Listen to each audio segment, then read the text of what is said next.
बात साल 2018 की है। इंडिया और रशिया के बीच एक डिफेंस डील साइन होती है।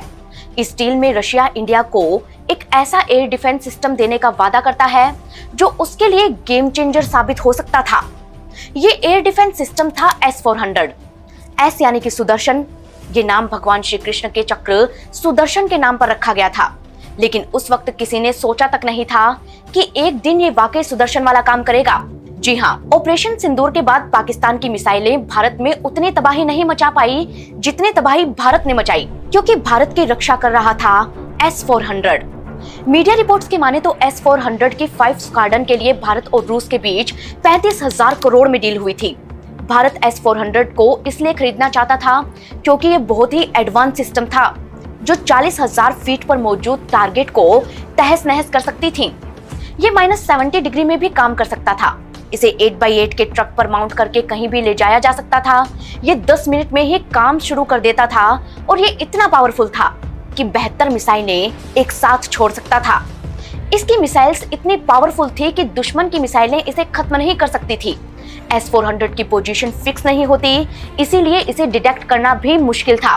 उस वक्त भारत चाहता था कि वो इसे पाकिस्तान से सटे अपने बॉर्डर पर फिक्स करे, लेकिन समस्या ये थी कि अमेरिका नहीं चाहता था कि भारत ये एयर डिफेंस सिस्टम खरीदे भी। इसके लिए अमेरिका ने इंडिया पर काफी प्रेशर बनाया। इनफैक्ट इंडिया के अलावा जिसने भी इसे खरीदा, अमेरिका ने उस पर सैंक्शन लगा दिए। लेकिन सवाल आता है क्यों? अमेरिका क्यों नहीं चाहता था कि भारत S-400 खरीदे? किसने इस डील को डन करने में मदद की और कैसे ये इंडिया के लिए गेम चेंजर साबित हुआ? इन सभी सवालों का जवाब आपको कहानी के आखिर में मिलेगा। लेकिन सबसे पहले कहानी जानेंगे इसके मेकर की। ये मेकर है रूस, और रूस यानी कि व्लादिमीर पुतिन। वही पुतिन जो रशिया जैसे सुपर पावर के लिए दोस्त और दुश्मन चुनते हैं। वही पुतिन जो अमेरिका को टक्कर देने वाले हथियार बनाते हैं, और वो भी उससे सस्ते। आज इंडिया के S-400 की धूम पूरे इंडिया में मची है और पुतिन की धूम पूरी दुनिया में।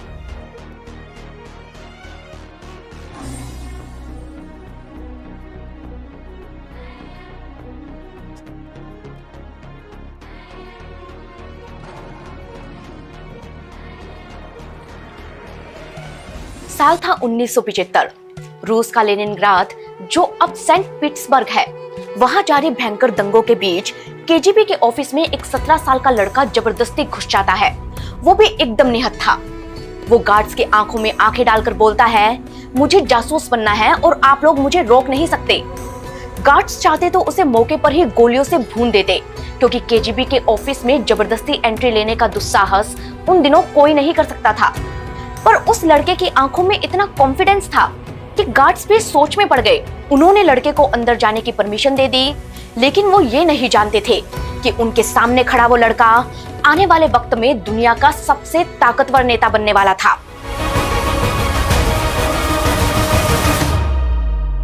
नमस्कार दोस्तों, मैं हूं अंशिका सारडा और आज हम कहानी लेकर आए हैं दुनिया के सबसे रहस्यमयी लीडर व्लादिमीर पुतिन की, खास हमारे मेंबर्स के लिए। इस कहानी में हम बात करेंगे उस शैतान बच्चे पुतिन की जो लेनिनग्राद की तंग गलियों में बड़ा हुआ, उस यंग पुतिन की जिसने जासूसी की दुनिया में कदम रखा, उस मिस्टीरियस पुतिन की जो डिटेक्टिव से प्रेसिडेंट बन गया, और उस वर्ल्ड लीडर पुतिन की जिसने वर्ल्ड पॉलिटिक्स को बदल कर रख दिया। पुतिन की कहानी शुरू होती है 7 अक्टूबर 1952 से। इंडिया की कैपिटल सिटी दिल्ली से करीब 5000 किलोमीटर दूर रूस में एक सिटी है लेनिनग्राद। आज लेनिनग्राद को सेंट पीटर्सबर्ग भी कहते हैं, लेकिन उस वक्त ये शहर मशहूर क्रांतिकारी लेनिन के नाम से जाना जाता था और रूस USSR के नाम से। पुतिन के पिता व्लादिमीर स्पिरिडोनोविच इसी USSR की नेवी में थे। वहीं उनकी मां मारिया इवानोव्ना पुतिन एक फैक्ट्री में काम करती थी। जब पुतिन पैदा हुए तो USSR का वो दौर था जहां हर घर में गरीबी थी, हर गली में डर था और हर सपने के पीछे एक साये की तरह KGB खड़ी थी। KGB रूस की सीक्रेट एजेंसी थी जो इतना हाइपर एक्टिव क्यों थी, इसकी कहानी मैं आपको आगे सुनाऊंगी। आप बस इतना जान लीजिए कि उस दौर में लेनिनग्राद एक तबाह शहर था, क्योंकि सेकेंड वर्ल्ड वॉर में जर्मन आर्मी ने इसे पूरे 872 दिनों तक सीज करके रखा था। जर्मन लोगों ने यहाँ इतने बम बरसाए कि पूरा शहर तबाह हो गया।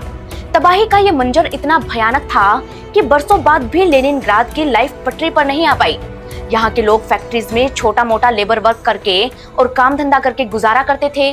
पुतिन की माँ भी इसी तरह की एक फैक्ट्री में लेबर थी, लेकिन पुतिन के जन्म के वक्त उनकी खुशी का कोई ठिकाना नहीं था, क्योंकि व्लादिमीर से पहले उन्होंने अपने 2 बच्चों को खो दिया था।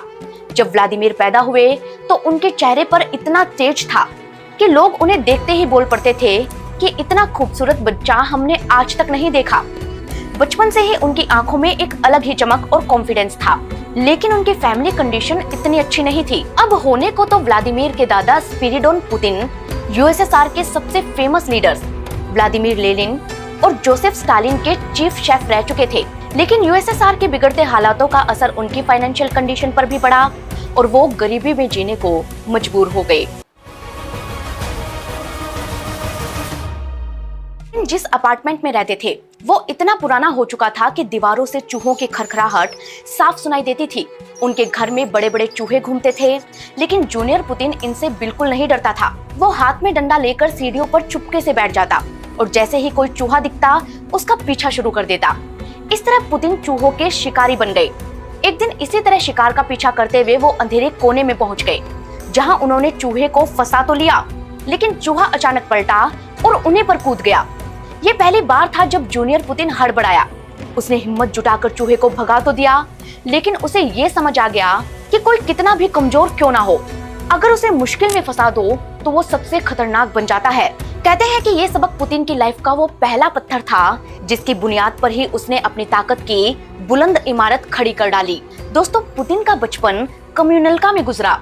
कम्युनल्का यानी वो फ्लैट्स जहाँ कई फैमिलीज रहती तो अलग अलग थी, लेकिन उन्हें बाथरूम और किचन शेयर करने पड़ते थे। पुतिन की स्कूलिंग पास के ही सरकारी स्कूल से हुई और इन्हीं में पढ़ाया जाता था कि वेस्टर्न कंट्रीज शैतान की दुनिया है जो यूएसएसआर को तोड़ना चाहती है। कहते हैं कि यहीं से पुतिन के मन में वेस्टर्न कंट्रीज के खिलाफ गुस्सा पैदा हो गया। वो अपने देश के लिए कुछ करना चाहते थे और इसीलिए उन्होंने जासूसी का रास्ता चुना।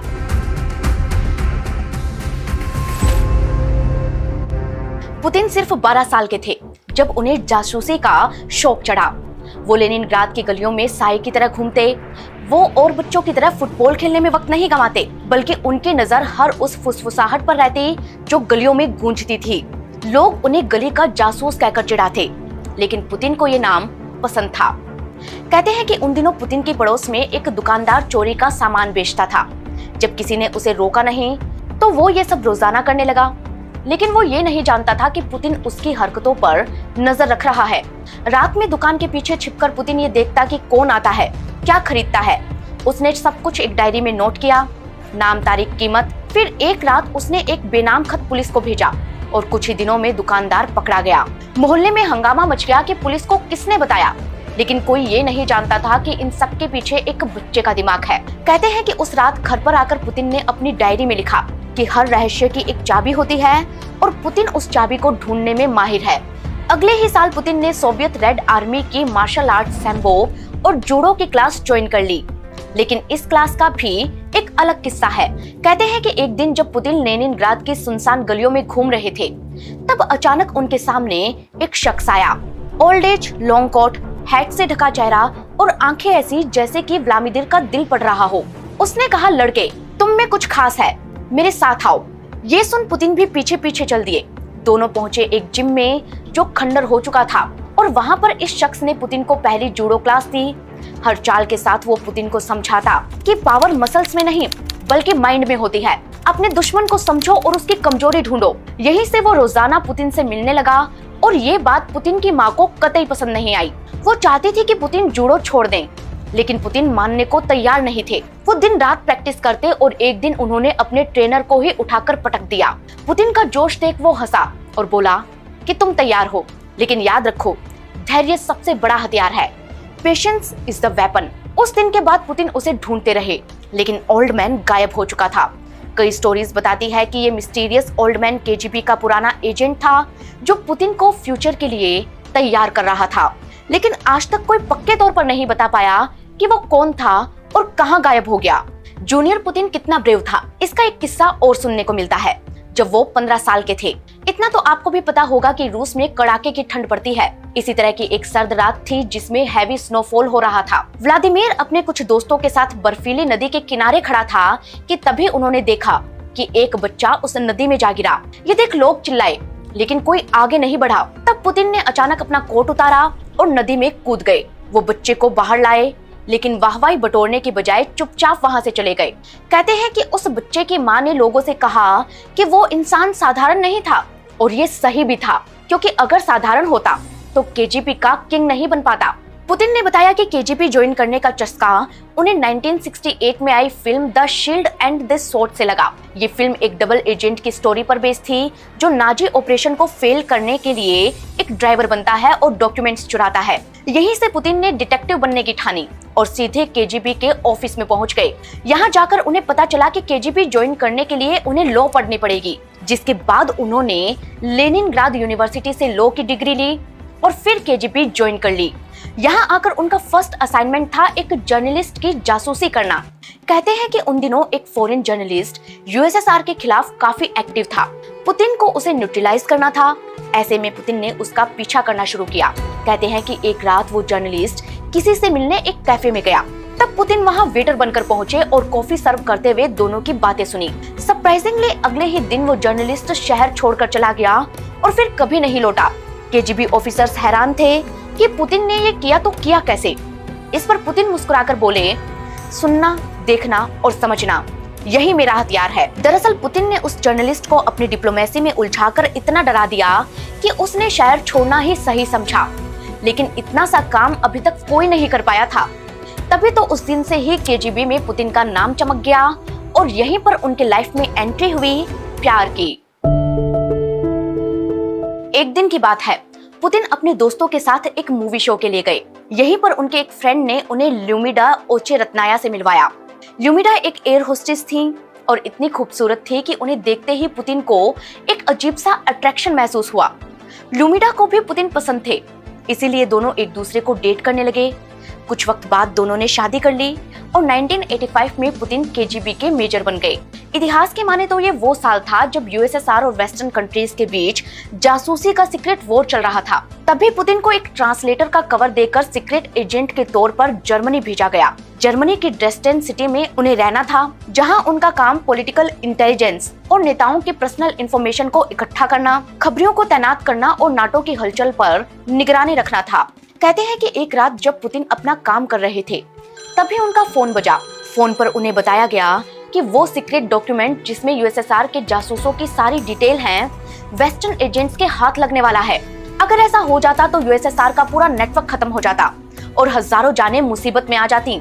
इसलिए खबर सुनते ही पुतिन दौड़ पड़े और जब वो वहां पहुंचे तो देखा कि दो वेस्टर्न एजेंट्स वाकई ही वहां खोजबीन कर रहे थे।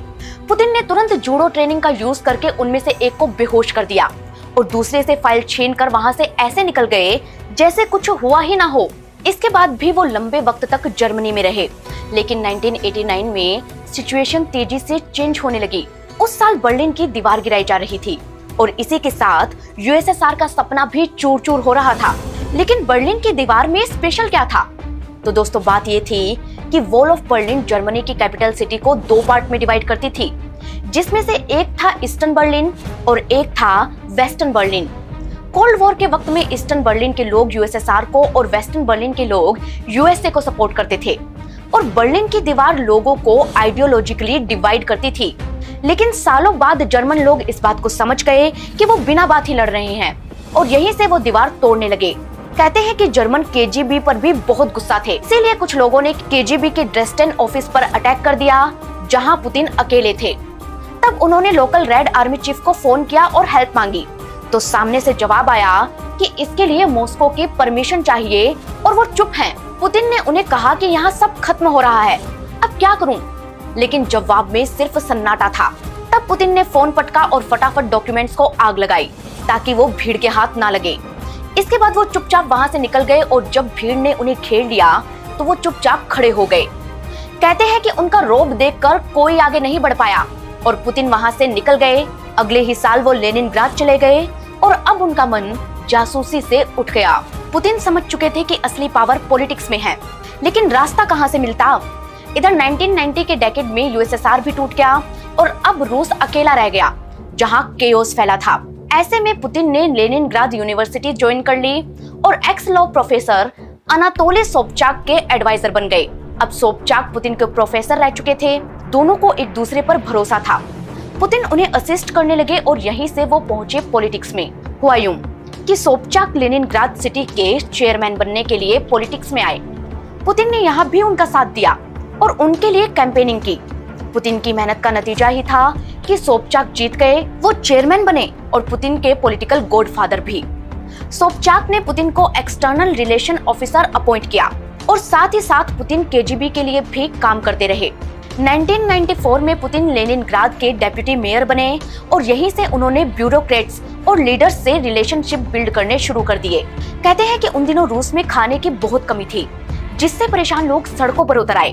तब पुतिन को विदेशों से अनाज मंगवाने की जिम्मेदारी मिली, लेकिन सवाल ये था कि अनाज देगा कौन, क्योंकि रूस के हालात ये थे कि विदेशी व्यापारी रशियन रूबल पर भरोसा ही नहीं करते थे। तब पुतिन ने अंडर द टेबल अनाज के बदले ऑयल का सौदा किया, जिसके बाद अनाज के जहाज रशिया पहुंचने लगे, जिन्हें देख लोग दंग रह गए और अब हर किसी की जुबान पर पुतिन के चर्चे थे। हालांकि ये कोई नहीं जानता था कि आने वाले कुछ सालों में ही यही पुतिन प्रेसिडेंट बनने वाले हैं। हुआ यूं कि 1996 का इलेक्शन सोबचाक हार गए, केजीबी खत्म हो गई, पुतिन मॉस्को शिफ्ट हो गए और यहीं से होती है एक नई शुरुआत। रशिया में एक नई सीक्रेट एजेंसी एफपीएस बनती है और पुतिन को इसका डायरेक्टर बनाया जाता है। अगले ही साल यानी कि 1999 में वो नेशनल सिक्योरिटी काउंसिल के हेड बन जाते हैं। इधर रशियन प्रेसिडेंट बोरिस येल्सिन लगातार क्रिटिसिज्म का शिकार हो रहे थे। वो कहीं भी कभी भी शराब पीकर नाचने लगते। उन्होंने गवर्नमेंट सिस्टम को कमजोर कर दिया था। उनकी वजह से रशिया में अरबपतियों का पावर बढ़ने लगा था और इन्हीं की एडवाइस पर बोरिस सरकार चलाया करते थे। कहते हैं कि बोरिस का एक ग्रुप था द फैमिली, जिसमें उनकी बेटी तात्याना के पति वेलेंटिन युमाशेव, बिजनेस टाइकून बोरिस बिराजोस्कीवी के समेत कई लोग थे जो बोरिस को एडवाइस दिया करते थे। पुतिन जानते थे कि प्रेसिडेंट बनने के लिए इन लोगों का साथ जरूरी है, इसलिए उन्होंने तात्याना से दोस्ती कर ली। कुछ वक्त बाद उन्होंने पूरे ग्रुप को अपने फेवर में कर लिया और यही लोग नेक्स्ट प्रेसिडेंट बनने के लिए पुतिन का नाम आगे करते हैं। लेकिन ऐसा नहीं था कि पुतिन में काबिलियत नहीं थी। पुतिन प्रेसिडेंट बनने के योग्य थे और इस बात को उन्होंने 1999 में ही साबित कर दिया था। अब वो कैसे? तो हुआ यूं कि अगस्त 1999 में रशिया के नॉर्थ एरिया दगिस्तान पर करीब 1500 लोगों ने अटैक कर दिया। इनका मकसद दगिस्तान को इस्लामिक स्टेट बनाना था और इनसे डील करना काफी मुश्किल था। सिचुएशन को हाथ से निकलते देख बोरिस ने पुतिन को फौरन पीएम बनाया और उन्हें इस समस्या का समाधान करने की जिम्मेदारी दी। बोरिस के इस फैसले से रूसी लोग चौंक गए, लेकिन पुतिन ने दगिस्तान को बचाकर उनका फैसला सही साबित कर दिया। यही से पुतिन रूस में छा गए और अब बारी थी उनके प्रेसिडेंट बनने की। ये बात साल 2000 की है। क्रेमलिन में बोरिस की कुछ लोगों के साथ सीक्रेट मीटिंग चल रही थी। क्रेमलिन माने रशिया का व्हाइट हाउस, जो मॉस्को में था। कहते हैं कि कुछ देर बाद इस मीटिंग में पुतिन को बुलाया गया और बोरिस ने उनसे पूछा कि क्या तुम रूस को बचा सकते हो। पुतिन ने बहुत ही कॉन्फिडेंस से कहा कि मैं कोशिश करूंगा, जिसके बाद उन्हें प्रेसिडेंट बना दिया गया। कहते हैं कि उसी जगह पुतिन को केजीबी का एक कोड दिया गया, जो रूस की सत्ता की चाबी थी। ये बात कितनी सच है ये तो पता नहीं, लेकिन इसके बाद 2008 तक पुतिन प्रेसिडेंट रहे। इन 8 सालों में जिसने उनके खिलाफ आवाज उठाई उन्हें गायब कर दिया गया। लेकिन ऐसा नहीं है कि अटैक पुतिन पर नहीं हुए। पुतिन के इतने दुश्मन हैं कि उनकी पर्सनल सिक्योरिटी के बावजूद उन पर 43 बार जानलेवा अटैक हो चुके हैं।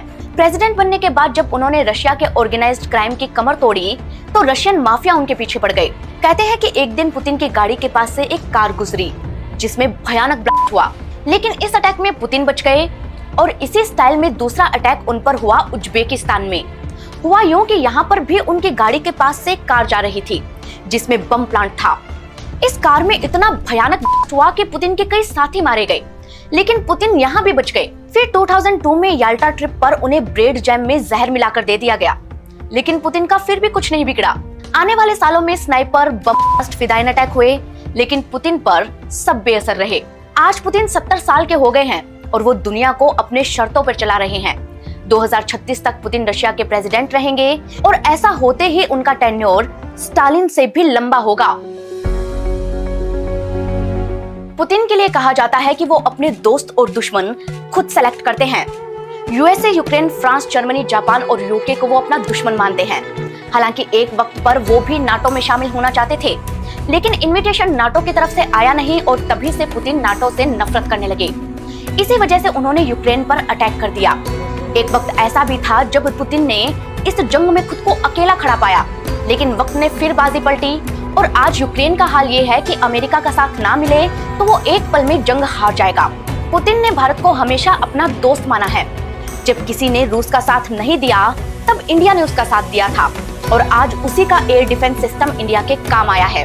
कहते हैं कि जब दोनों देशों के बीच डील साइन हुई थी तब अमेरिका ने इसे कैंसिल कराने की बहुत कोशिश की। कुछ मीडिया रिपोर्ट्स बताती है कि अमेरिका ये चाहता था कि भारत उसका एयर डिफेंस सिस्टम THAAD या पैट्रियट सिस्टम खरीदे, लेकिन CNBC की रिपोर्ट की माने तो रशिया का डिफेंस सिस्टम ज्यादा किफायती था।